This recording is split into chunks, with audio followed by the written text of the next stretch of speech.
ایک آدمی کے اپنی صلاحیت سے لے کر اور ایک آدمی کے اپنے سرمایہ سے لے کر پوری دنیا کی اسلامی مملکتیں 170 یا اس سے زیادہ کی مملکتیں مسلمانوں کی ہے.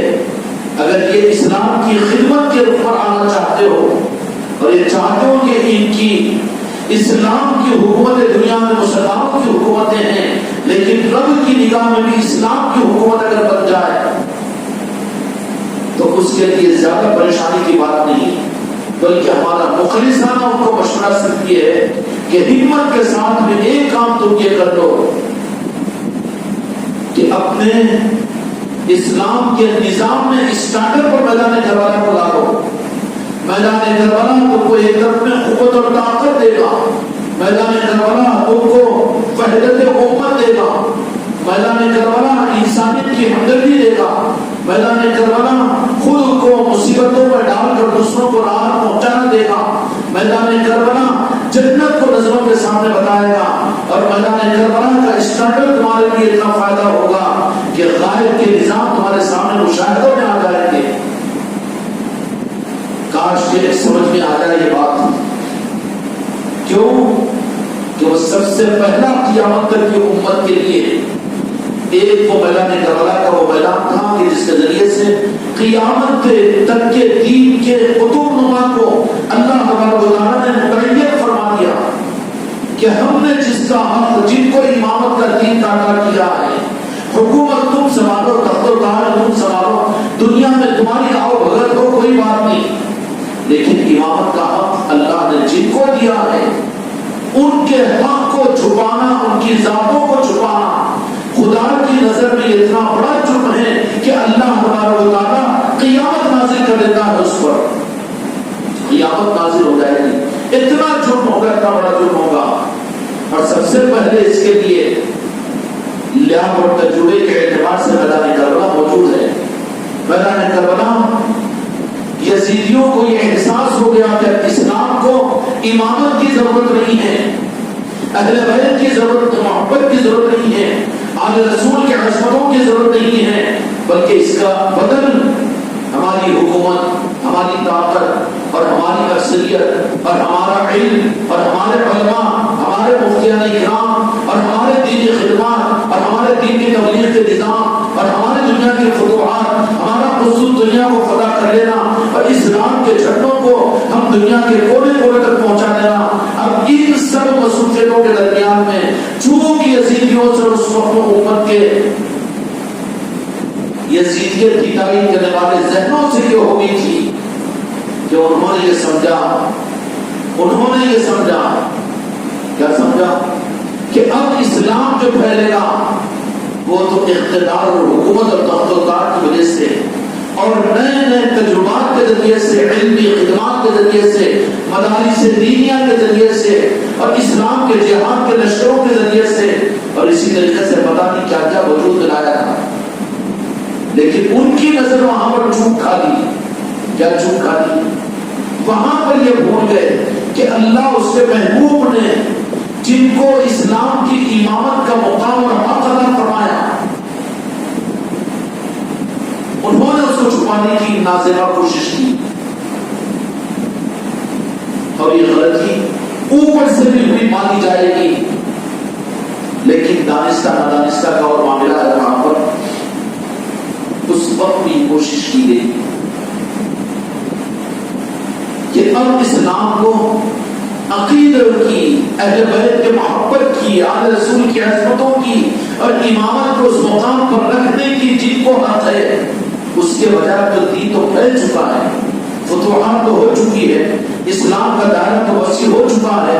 اب تو قابلیتوں کی ضرورت ہے، پڑھے لکھے لوگوں کی ضرورت ہے، علم کے نئے عہدوں کے جاننے والوں کی ضرورت ہے، نئے نئے نکات کے سمجھنے والوں کی ضرورت ہے، اب نئے نئے نظام سے دین کو پیش کرنے والوں کی ضرورت ہے، تجدید کی ضرورت ہے.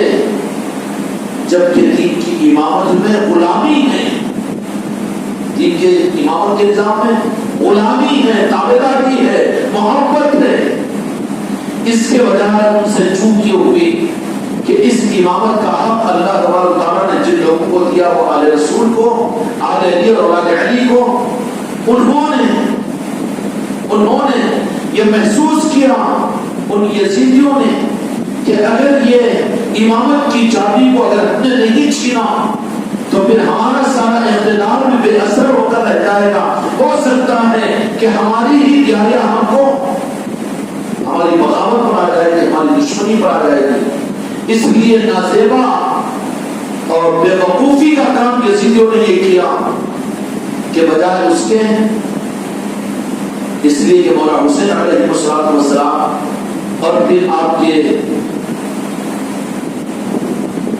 امام حسن علیہ السلام نے تو حکومت اور تخت و تاج کو تو بڑی آسانی کے ساتھ میں دے دیا کہ ہم کو اقتدار کی ضرورت نہیں ہے, بلکہ آل علی اور آل علی کی پہچان اور اولیاء کی پہچان یہ ہوگی کہ ان کے سامنے اقتدار بھی آئے گا تو اقتدار سے وہ کنارہ کشی کریں گے, ضرورت ہوگی تو سنبھالیں گے, ورنہ اقتدار ان کے اہلوں کے حوالے کر کر ان کی سرپرستی کریں گے, ان کے لیے دعائیں کریں گے اور ان کی مدد کریں گے.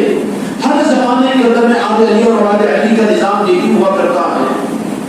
اس لیے امت کی عقل مندی کا تقاضا اور بڑی لمبی تاریخ کے تجربات کے بعد میں ان عقلاء اسلام کو خدا کرے کہ عقل ان کے دماغ میں آ جائے کہ جو آل رسول ہوتے ہیں, آل علی اور آل علی ہوتے ہیں, کہ جن کو اللہ نے امامت کا مقام اسلام کا عطا فرمایا, ان کی پہچان کیا ہوتی ہے؟ وہ اقتدار کے بھوکے نہیں ہوتے, وہ عہدوں کے بھوکے نہیں ہوتے, وہ چاہتے نہیں ہیں کہ ان کو حکومت پر بٹھایا جائے, تخت و تاج دیا جائے, یا سونے میں ان کو تولا جائے, یا ان کو پھولوں کی طرف چلایا جائے, بلکہ وہ تو چاہتے یہ ہیں کہ حق دنیا میں قائم رہے, انسانیت کو سکون اور اطمینان کی زندگی ملے, ہر انسان کو اس کی انسانیت کا حق ملے, اور اس مقصد کو پورا کرنے کے لیے جو ان کی نظروں میں صحیح ہوگا, اگرچہ کہ وہ آل رسول نہ ہو اور ان میں کا نہ ہو, لیکن ان کو کوئی پرواہ نہیں ہوگی, بلکہ تیسرے کسی کو آگے کریں گے اور اس کے لیے اپنی روحانی طاقتیں, تعلیم خداوندی اور نظام غائب اس کے سامنے کر دیں گے. اولیاء کی پہچان یہ ہوتی ہے, آل علی اور آل علی کی پہچان یہ ہوتی ہے, اور یہ پہچان ایسی ہے کہ اگر تھوڑا بھی علم ہو, تھوڑی بھی عقل ہو, تو آدمی اپنی عقل کی بنیاد پر یہ محسوس کر لے سکے گا کہ اولیاء کی تاریخ یہ کبھی اقتدار کے حوث یہ ہو سکتا ہے کہ علم ظاہری والے علماء کونسل میں اسلامی مملکتوں میں عہدوں میں حاصل کرنے کے پیچھے پڑیں گے. ان کا مقصد ہوگا کہ راجیہ سبھا کی ممبرشپ انہیں ملے, اور ان کا مقصد ہوگا کہ پارلیمنٹ میں جا کر وہ بیٹھے. لیکن آل علی اور آل علی جن کے ہاتھ میں, جن کے پاس میں اصل اسلام کی امامت ہوتی ہے, ان کی پہچان یہ ہوتی ہے کبھی وہ اقتدار کے بھوکے نہیں ہوتے, بلکہ وقت اگر آ جائے تخت و تاج ان کے قدموں سے بانٹے جاتے ہیں, تخت و تاج ان کے قدموں سے بانٹے جاتے ہیں. اور یہ بات نہیں کہ صرف اس صدی کے لیے, بلکہ قیامت تک کا نظام یہی ہے کہ اقتدار کی کرسیاں اور تخت و تاج انہی کے قدموں سے, انہی کی چوکھٹوں سے بانٹے جاتے ہیں. اچھا, جن کے قدموں سے بانٹے جاتے ہو تو وہ اس کو اپنے سر پر رکھنے کے لیے تیار رکھتے ہیں, ان کو ضرورت نہیں ہوتی, ان کے دل تو بھرے ہوئے ہوتے ہیں. ان کے دل, بابا قطب الدین بختیار کاکی رحمۃ اللہ ہمارے سلسلے کی کے میرے آلہ اور میرے ابا جان ہیں بابا قطب الدین بختیار کاکی رحمۃ اللہ, دہلی کی ولایت اور دہلی کی شہنشاہیت خواجہ خانقاہ نے ادا کی. دہلی کو جب تشریف لائے, اپنی خانقاہ قائم کی, اور وہاں پر جن کے قلوب کے اندر میں کچھ اچھائی ہوتی ہے, نیک ہوتے ہیں, ان کو اپنی نظروں سے یہ حقیقت نظر آ جاتی ہے, اقتدار اور مال اور عہدوں کا اور اپنے مال کی کثرت کی وجہ سے ان کے آنکھوں پر خون نہیں چڑھتا, بلکہ وہ حقیقت کو پہچان لیتے ہیں اور نتیجے کے اعتبار سے اس کو قبول کر لیتے ہیں. بابا قطب الدین بختیار کاکی رحمۃ اللہ محرم شریف کے ہیں, ربیع الاول کے مہینے کا جن کے پرش شریف کی محفل بھی اس خانقاہ کے اندر ہوگی انشاءاللہ. بڑی کرم نوازی ہے بابا قطب الدین بختیار کاکی رحمۃ اللہ علیہ کی. اور بابا قطب الدین بختیار کاکی رحمۃ اللہ علیہ کون ہیں؟ روحانیت کے نظام کے اندر میں سلسلے چشتیہ کے اندر میں بابا قطب الدین بختیار کاکی رحمۃ اللہ علیہ جہاں پر منوانا ہو تو خواجہ قاجلان کو، جن کو حق ہے وہ تو خواجہ عثمان حرمانی کا وسیلہ دیں، بے ادب نہ بنے کہ اٹھا کر خواجہ قاجلان کے پیر و مرشد کا حوالہ خواجہ جی کو دے دیں۔ نہیں، ادب کے راستے الگ ہے میرے بچوں۔ اس خانقاہ محمدی میں اگر تم ادب سیکھو تو سب کچھ ہے، ادب اگر نہ سیکھو تو یہاں کا الف نہیں سیکھ سکے۔ یہاں کبھی سر کو نہ اٹھاؤ، یہاں سر جھکا کر رہنا یہاں پر تربیت کی پہچان ہے۔ کسی رخ پر بھی خواجہ عثمان حرمانی رحمۃ اللہ علیہ خواجہ قاجلان کا حوالہ دیں، وہ جو اس کے اہل ہیں ان کے لیے تو گنجائش ہے، یا جن کو خواجہ قاجلان نے اختیار کیا ہے ان کے لیے تو صحیح ہے، ورنہ یہ بھی تو ہم طالبین اور ہم مریدین کے لیے مناسب نہیں ہے نا کہ خواجہ قاجلان کو خواجہ عثمان حرمانی کا حوالہ دیں۔ کوئی کسی سے جا کر اپنے باپ سے کہے کہ تم کو میرے دادا کا حوالہ، بےعدبی مانی جائے گی نا۔ لیکن منوانے کے لیے بابا قطب الدین بختیار کاکی رحمۃ اللہ علیہ کے عرض و معروض کرے بابا قطب الدین بختیار کاکی رحمۃ اللہ علیہ سے، وہ لاڈلے ہیں، وہ شہزادے ہیں، اور منوانے کے معاملات کے ہندوستان کے اندر صف اول میں ہیں۔ اگر خواجہ قاجلان کو کوئی چیز منوانا ہو تو پھر بہت آسان ہے کہ بابا قطب الدین بختیار کاکی رحمۃ اللہ علیہ کے ذریعے سے اپنی بات کو پہنچائیں، وہاں وسیلہ اور توسل حاصل کریں بابا قطب الدین بختیار کاکی رحمۃ اللہ علیہ کا۔ اور خواجہ قاجلان نے بابا قطب الدین بختیار کاکی کو اس طرح سے تاج والا بنایا کہ پورا سلسلے چشتیہ قیامت تک جن کی وجہ سے چلے گا وہ ذات بابا قطب الدین بختیار کاکی رحمۃ اللہ علیہ کی ہے۔ اور کس درجے کے کمالات ہیں کہ کہیں پر خواجہ قاجلان اپنوں کو یاد کرنے کا موقع آتا ہے تو سب سے پہلے بابا قطب الدین بختیار کاکی کو یاد کرتے ہیں۔ اس لیے میرے بچوں، بابا قطب الدین بختیار، تمہاری زبانوں پر بھی تو یہ باتیں نہیں ہوں گی نا۔ اب ان معاملات میں حماقت میں ذرا ہم لوگ بھی آگے کہ خواجہ قاجلان، لیکن ہر جگہ خواجہ قاجلان ادب اور عصمت کی چیز ہے۔ ان طریقوں سے جانیے کہ جس کی وجہ سے ان کی نگاہیں در ملے۔ خواجہ قاجلان کے پاس میں اگر اپنی کوئی بات کو منوانا ہو تو بہترین اس کا راستہ بابا قطب الدین بختیار بنا کر سلطان بنا کر بھیج دیا۔ اور یہ جن کو جن علاقوں کی طرف بھیجا جاتا ہے نا، اگر وہ بھیجتے ہیں وہ علاقہ ہم نے تم کو دیا اس علاقے کے تم مالک ہو، اگر کہتے تھے ان کی زبان سے تو اس کا مطلب یہ نہیں ہوتا کہ پیری مریدی کے لائن کی امامت ہے، یہ نہیں، بلکہ وہاں کے اقتدار اور وہاں کے زمین و آسمان کے نظاموں کی خلافت ہوتی ہے وہاں پر۔ کھیل و تماشا نہیں ہے طریقت کا نظام۔ سلطان ملند غریب نواز نے بابا قطب الدین بختیار کاکی رحمۃ اللہ علیہ کو دہلی دے دی اور کہا کہ جاؤ دہلی ہم نے دے دیا آپ کو۔ اور بابا قطب الدین بختیار کاکی رحمۃ اللہ علیہ دہلی شریف تشریف لے گئے۔ وہاں پر جانے کے بعد میں نیک دل لوگوں نے، اس لیے کہ ہر مالدار کو بھی برا مت سمجھو، ان میں بھی بہت باکمال لوگ ہوتے ہیں، نادیدوں کو، کم ظرفوں کو مال ملتا ہے تو وہ اکرانا شروع کرتے ہیں، لیکن جو لوگ خاندانی ہو اور خاندانی ان کے اندر میں اگر انابت اور عاجزی اگر ان کے اندر میں ہو تو پھر وہ لوگ اگر مالدار بھی کیوں نہ ہو تو ہر مالدار خالد نفرت نہیں ہے۔ یہ تمہاری بھی بے وقوفی ہے کہ تم ہماری تعلیمات کا کوئی جملہ سن کر کہ مالداروں کو غنیمت آنے دو تو تم بھی مالداروں سے نفرت کرنا شروع کرو۔ بالکل نہیں، مالداروں کے اندر ایسے قدردان ہوتے ہیں کہ پھر قدر کے اندر میں غریبوں سے آگے نکل جاتے ہیں۔ جب بابا قطب الدین بختیار کاکی رحمۃ اللہ علیہ کو جب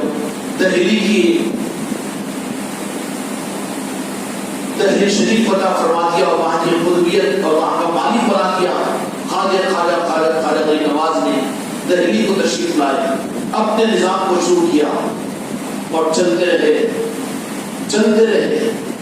اب قدردانوں کے لینے کا جو نظام ہوتا ہے وہ تو طریقت کا نظام ہوتا ہے۔ اگر آپ یہ سوچو کہ ہم خود اپنی نظر اور اپنی بصیرت سے باکمال لوگوں کو ہم خود چن لیں گے؟ کہاں چنو گے؟ کہاں مسجدوں میں ملو گے، کہاں مدرسوں میں ملو گے، اور کہاں امت میں ملو گے، اور کہاں دنیا میں بازاروں میں ملیں گے؟ اس کے چننے کا جو نظام ہے وہ تو طریقت کے نظام ہے. خانقاہ محمدی کے تحت میں جو ذکر کی مجالسیں رکھی جاتی ہے اور جو اولیاء کی نسبتوں پر محفلیں رکھی جاتی ہے، یہ کیا ہے؟ اہل لوگوں کو چننے کا نظام ہے. اہل لوگوں کو چننے کا نظام ہے کہ وہاں پر لاؤ، اور وہاں پر لا کر بزرگوں کی نگاہوں کے اندر بزرگ جو اولیاء کی نگاہیں پڑے گی وہ لوگ چن لیں گے. عام مسلمانوں کو بھی لگ رہا اس میں، اور ظاہری طور پر اگر بے عمل بھی ہے تو ان کو بھی لاؤ بٹھاؤ، اس لیے کہ تم لاؤ تو چنے جاؤ گے. تو جہاں خواجہ خواجگان نے دہلی کی قطبیت اور دہلی کا مالک بنا کر بابا قطب الدین بختیار کاکی رحمۃ اللہ علیہ کو روانہ کر دیا، تو جن کو روانہ کر دیا جاتا ہے، مالک بنا دیا جاتا ہے جن کو، یہ بات قابلی کی کہہ رہا ہوں، اور ان لوگوں کے لیے کہ جن کو باضابطہ لکھ کر دے دیا جاتا ہے کہ ہم نے فلاں علاقے کی خلافت اور فلاں علاقے کو کا مالک ہم نے تم کو بنا دیا. وہ تحریر نہیں ہوتی، بلکہ وہ تحریر تو وہ قلم کی تحریر ہوتی ہے. اور یہ قیامت تک نظام چلتا رہے گا، یہ قیامت تک نظام چلتا رہے گا. جو ہوں گے ان کے اثر، اگر وہ کسی کو کسی علاقے کا مالک بنا دے، ذمہ دار بنانا الگ ہے، عہدیدار بنانا الگ ہے، نظام کا نگران بنانا الگ ہے، مالک بنانا الگ ہے. اگر کسی کو کسی کامل نے کسی علاقے کا مالک بنا دیا تو مالک بنانے کا مطلب کیا ہوگا؟ اب جیسے سلطان الہند نے حضرت راجہ شوقی سید اسرار الاولیاء کو عادل آباد کا مالک بنا دیا، تو مالک بنانے کا مطلب کیا ہے؟ خالی منتیں پوری ہوگی وہاں پر، خالی مسلمانوں کو فائدہ ملے گا.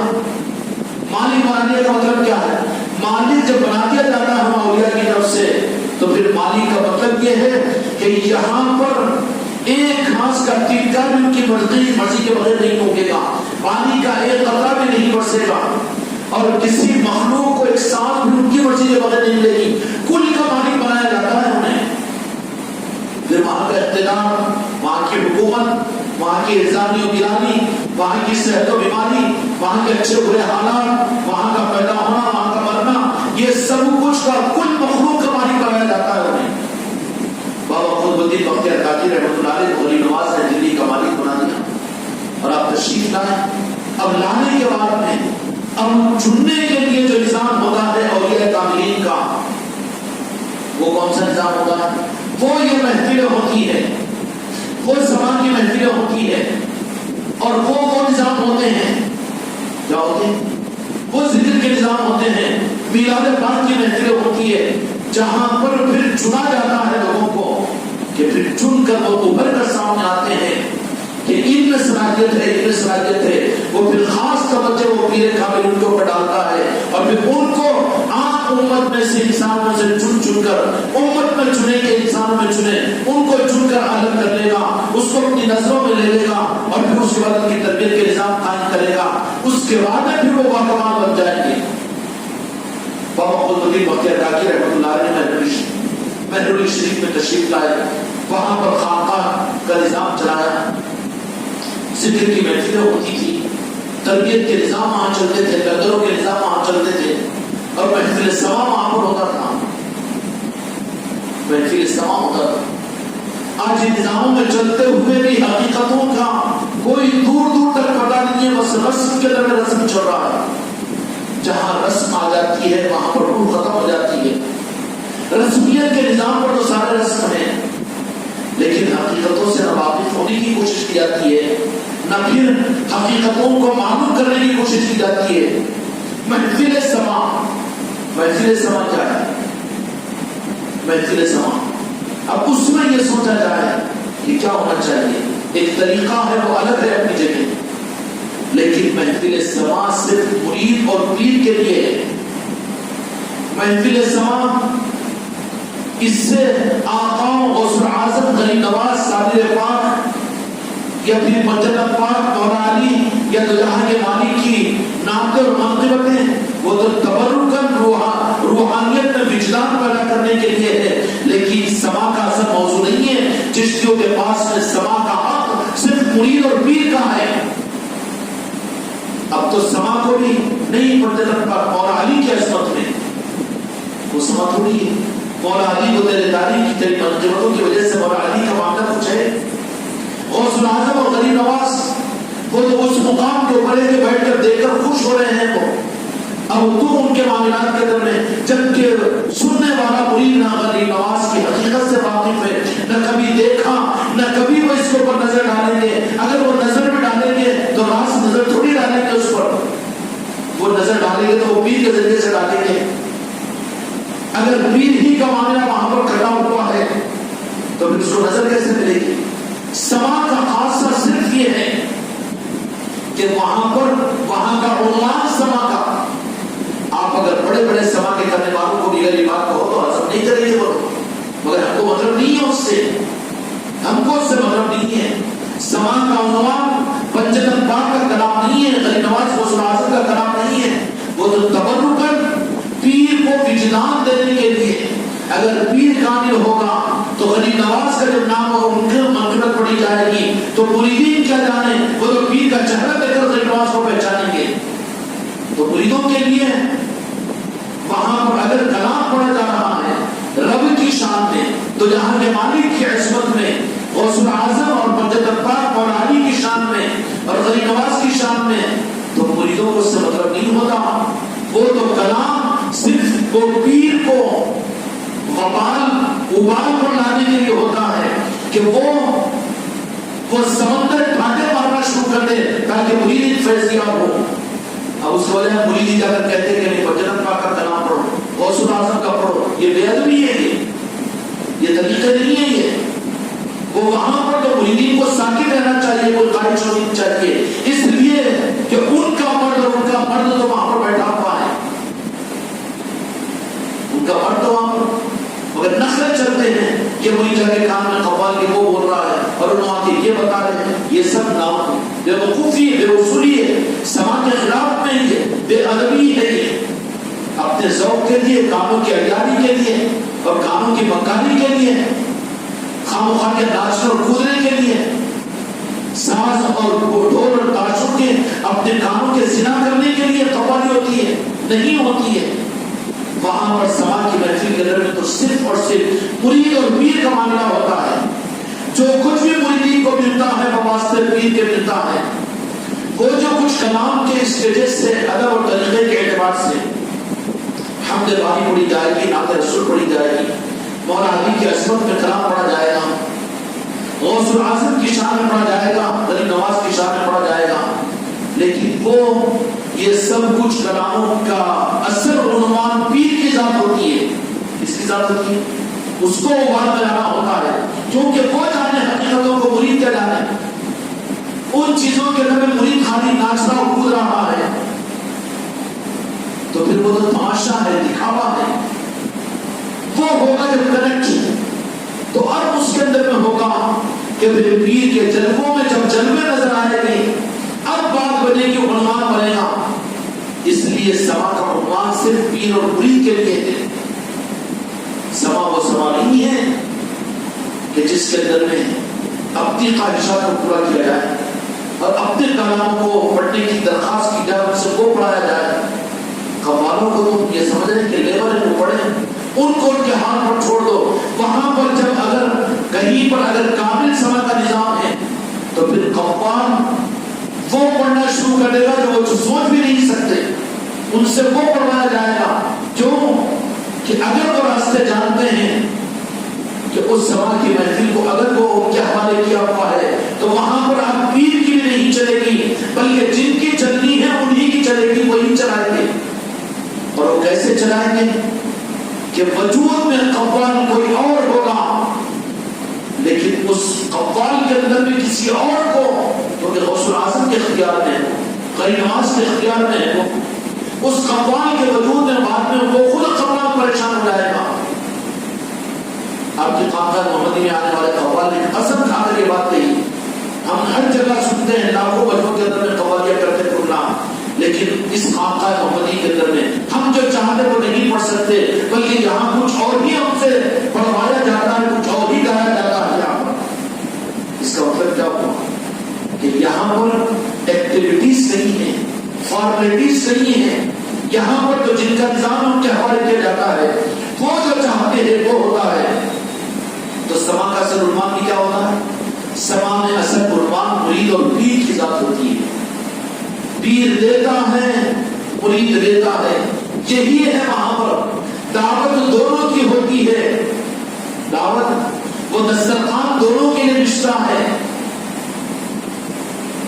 وہاں پر شریک دوسرے نہیں ہوتے، بلکہ وہ تو نوازنے کے لیے آتے ہیں، وہ تو عطا کرنے کے لیے آتے ہیں، وہ تو نوازنے کے لیے آتے ہیں۔ لیکن ہوا کیا؟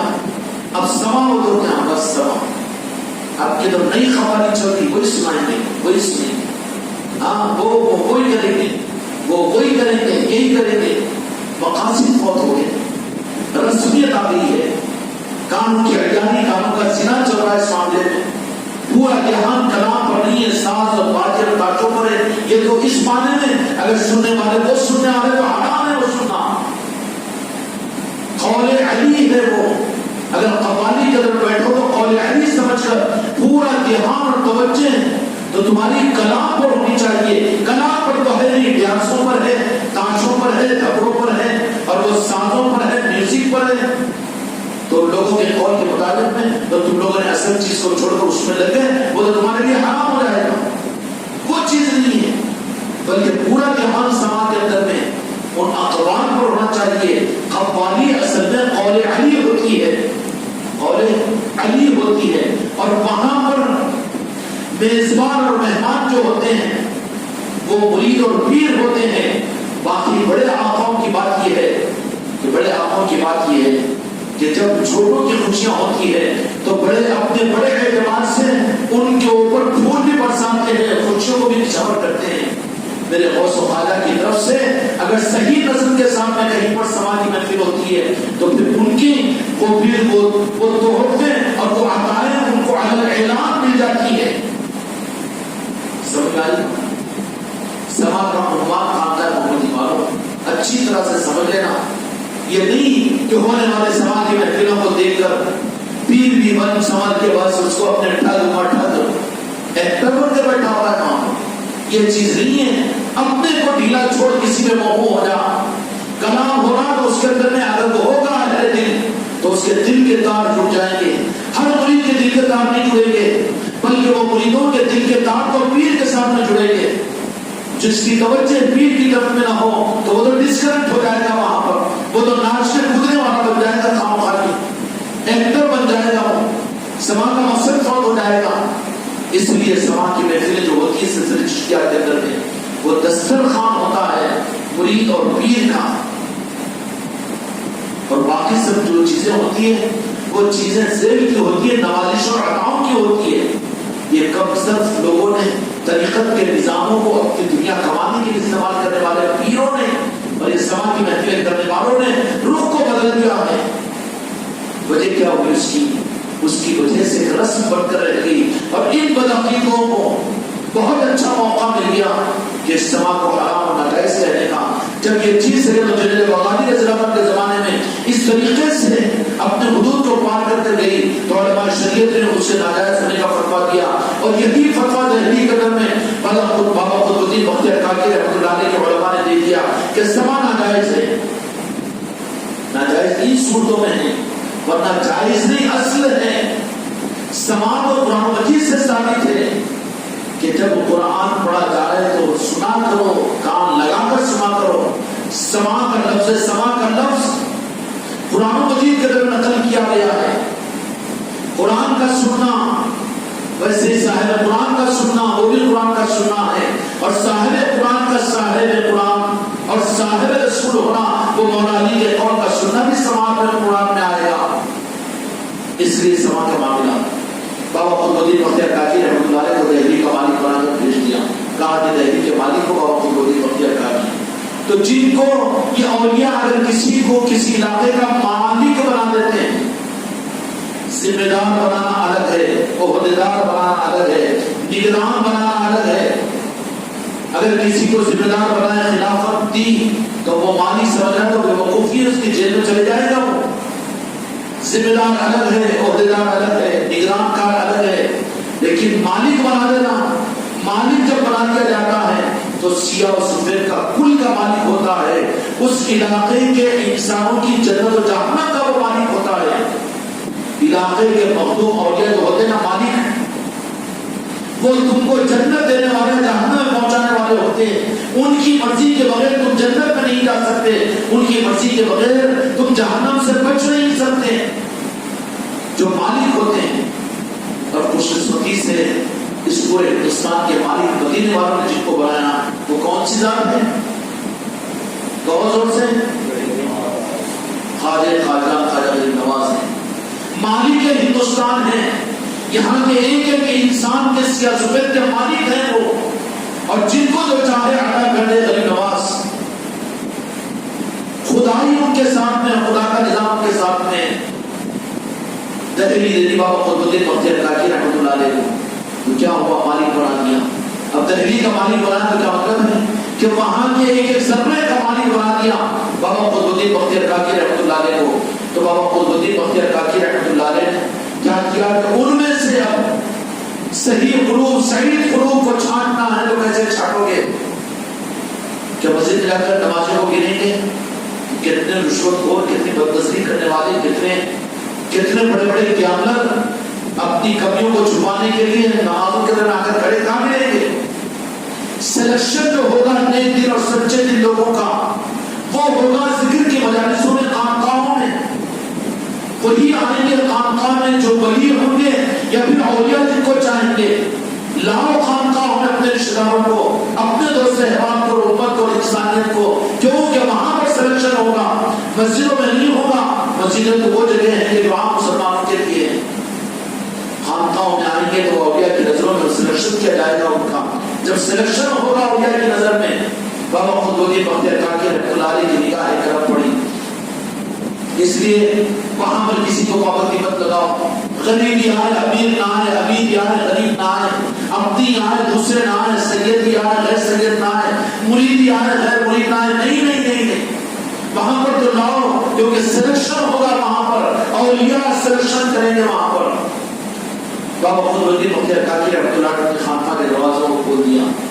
دیکھا اس وقت شمس الدین التمش تھا. یہ کون تھا؟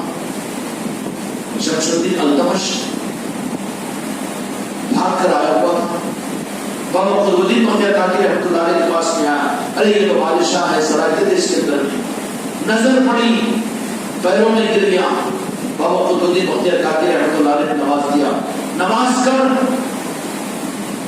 راستے میں درخت کے نیچے سو رہا تھا, لیکن بادشاہ بابا قطب الدین بختیار کاکی رحمۃ اللہ علیہ وہاں سے اٹھا کر دلی کے تخت کو پہنچا دیا. اولیاء وہ نہیں ہوتے جو دینے والے ہوتے ہیں, دلانے والے ہوتے ہیں, لینے والے نہیں ہوتے. وہ لینے والے نہیں ہوتے.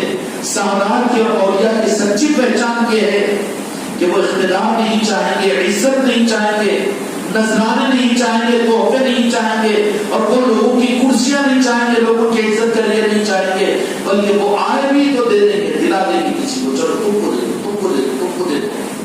بابا قطب الدین بختیار کاکی رحمۃ اللہ علیہ شمس الدین التمش پر نظر ڈالی اور پھر دہلی کی سلطنت اس کے حوالے کی کہ سوال. یہی اولیاء کی پہچان ہوتی ہے, اور وہ مالک ہوتے ہیں. کسی کو کوئی سیٹ بھی بغیر ان کی مرضی کے نہیں مل سکتی.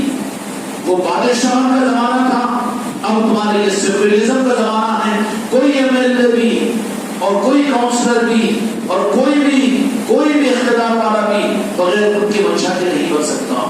یہ ان کا نظام ہے, سمجھ آئے. لیکن سلیکشن کا ہوا خانقاہ کے اندر میں ہوا. اس لیے خانقاہ میں آنے تو کسی کو نہ روکے, اور تم اس فارمولے کے ساتھ میں نہ چلے یہ غریب آئے امیر نہ آئے, امیر آئے غریب نہ آئے. نہیں, جو آتا ہو, اپنا ہو کہ پرایا ہو, کہ مسلمان ہو کہ غیر کلمہ پڑھنے والا ہو, آنے دو. اولیاء کی نگاہ پڑے گی, وہ منتخب کریں گے. پتہ نہیں کس پتھر پر نگاہ پڑ جائے تو وہ ہیرا بن جائے. سلیکشن جو ہوتا ہے اولیاء کا کام ہوتا ہے, وہ خانقاہوں کے درد ہوگا. اس لیے خانقاہوں کے مدرسوں کو مضبوط کرو, خانقاہوں میں لے کر آیا کرو, وہاں پر جڑا کرو, اور پھر اسی طریقے کے ساتھ اولیاء کرام کی نگاہ ان کو چنے گی اور چن کر ان کو باکمال بنائے گی. کیا کریں گی؟ حصول یہ ہوا کہ 61 صدی ہجری کے اندر میں صرف یہ ہوا کہ اسلام کی حکومتوں کے امامت کا نظام پرانا ہو گیا.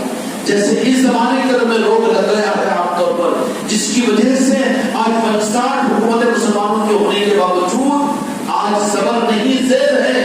وجہ صرف یہ ہے, وہ بھی کیا سمجھ گئے کہ یہ زمانہ عید اللہ کا تھوڑی ہے, یہ خانقاہ کا تھوڑی ہے, یہ پیر مریدی کا تھوڑی ہے, یہ اللہ والوں کا تھوڑی ہے, یہ خواجہ جی کے چوکھٹ پر جانے والوں کا تھوڑی ہے. یہ زمانہ تو دارالعلوموں کا ہے, یہ زمانہ تو اصلاح معاشرہ کے جلسوں کا ہے, یہ زمانہ تو کتابوں کے لکھے جانے کا ہے, یہ زمانہ تو علم کی تبلیغ اور ترویج کا زمانہ ہے. اب تو کمپیوٹر آ چکا ہے, وہ سب کچھ آ چکا. یہی خناس یزیدیوں کے ذہن میں آیا کہ اب وہ جو امامت اللہ نے جن کے حوالے کی تھی ان کے اثر کو دبانے کی کوشش کی, جبکہ ان کی پہچان یہ تھی کہ مولا حسن علیہ السلام نے اقتدار کو حوالے کر دیا امیر معاویہ کے, کہا کہ اقتدار لے لو, لیکن امامت کو بہتر ہماری ہوگی. اقتدار لے کر چل جاتے, لیکن سنبھلے رہے تو پھر اقتدار بھی نہیں گیا. لیکن غلطی ہوئی کہ یزید کو لا دیا, اس ولید کو نادان کو کیا معلوم تھا, اس نے اس حقیقت کو نہیں جانا. نتیجے کے اعتبار سے اس نے محسوس کیا کہ امامت جن کی ہے, اب یہ امام اگر رہیں گے تو پھر میں اقتدار کے ذریعے سے کامیاب نہیں ہو سکوں گا. لہذا امام کا حق چھینا جائے, کہ امام کو چھپایا جائے, عصمت کو کم کیا جائے. اس کے ہی چوک اور اس غلطی کی وجہ سے میدان کربلا قائم ہوا, اور وہی کربلا ہم نے آج یہ کہہ دیا کہ عالم اسلام کو, قائدین عالم کو, علماء کو اپنے اسٹارٹر پر میدان کربلا کو رکھو تو بڑے فکروں سے یہ بچ جائیں گے. ورنہ ان کو بچانے والے ان کی کتابیں, ان کے علم اور ان کے مدارس نہیں بچائیں گے, ان کی اسلام کی حکومت ان کو نہیں بچائے گی. یہودیوں کے چنگل میں پھنسے ہوئے ہیں, اسرائیل کے چنگل میں پھنسے ہوئے ہیں. ایک اسرائیل مٹھی پر ہے لیکن اپنے ناخنوں کو گھرا ہوا اسلامی مملکتوں پر پھر بھی عقل و شرم نہیں آتی. یہ کیوں ذلت ہے؟ اس کی ذلت یہ ہے کہ اللہ نے جن کو امام کا حق ادا کیا ان کے حق کو چھپانے, حق کو ادا کرنے کی کوشش نہیں کر رہے ہیں. اگر چاہتے ہو پھر سے تم کو تو ان ممبروں کو خالی کرنا پڑے گا اور یہاں پر پردے پاک کے تذکرے کرنے پڑیں گے. امام حسن اور امام حسین علیہ السلام کے تذکروں سے ان ممبروں کو منور کرنا پڑے گا. سید کائنات کی عظمتوں کی گواہی ان ممبروں سے دینی پڑے گی. اگر یہ کام ہوگا تو سمجھنا کہ پھر سے اسلام کو دنیا میں فروغ حاصل ہوگا. اس کے بغیر اسلام, مسلمان پھیل رہے, اسلام نہیں پھیل رہا, اسلام نہیں پھیل رہا, مسلمان پھیل رہے ہیں. قوم میں اضافہ ہو رہا ہے, اسلام نہیں پھیل رہا ہے. اسلام جو پھیلے گا وہ اپنے ایمان کی امامت میں پھیلے گا, اور ہر زمانے کے اندر ان کے امام جو ہوتے ہیں وہ آل رسول اور آل محمد ہوتے ہیں, اور یہ اولیاء مالک ہوتے ہیں ایک ایک ذرے کے, اور اولیاء مالک ہوتے ہیں وہ اپنے علاقے کے لوگوں کے جنت و جہنم کے. اس لیے اولیاء اکرام کو صرف اپنی دنیا کے افراد کے لیے نہیں بلکہ ان اولیاء اکرام کو اپنی جنت و جہنم کا مالک سمجھنا چاہیے. اس لیے اس انداز سے ٹوٹ کر ان سے محبت کرنی چاہیے, ان کی عصمتیں ہونی چاہیے. جب ان کے عرس کا موقع آ جائے تو لپٹ کر کہ پہلے میرے سرکار کے عرس کی محفل میرے گھر پر مجھے دیکھیے کہ میں ان کی محفل سجا کر اپنی محبت کا ثبوت دوں. اولیاء اللہ والے ہوتے ہیں, خدا ان کا ہوتا ہے, خدائی ان کی ہوتی ہے. اس لیے میرے بچوں, ہم اپنے بچوں کو یہ موقع دیتے ہیں کہ ہر اولیاء کی نسبتوں کی محفل اپنے گھروں پر کر اپنی ذاتی محبت کا ثبوت دو. جب موقع ہو جائے اولیاء کے پاس جانے کا تو پھر جا کر وہاں پر اپنی سخاوت کے ساتھ میں اپنی محبت کو پھول چھاور کرو, وہاں پر لٹاؤ, بخیل بن کر مت جاؤ, وہاں پر خرچ کرنے کو سوچنے والے بن کر جاؤ. اس لیے کہ جاؤ گے, اگر تم سخی بن کر جاؤ گے تو سخاوت کے دروازے کو کھول دیں گے, تمہاری نسلوں کو وہ نواز دیں گے.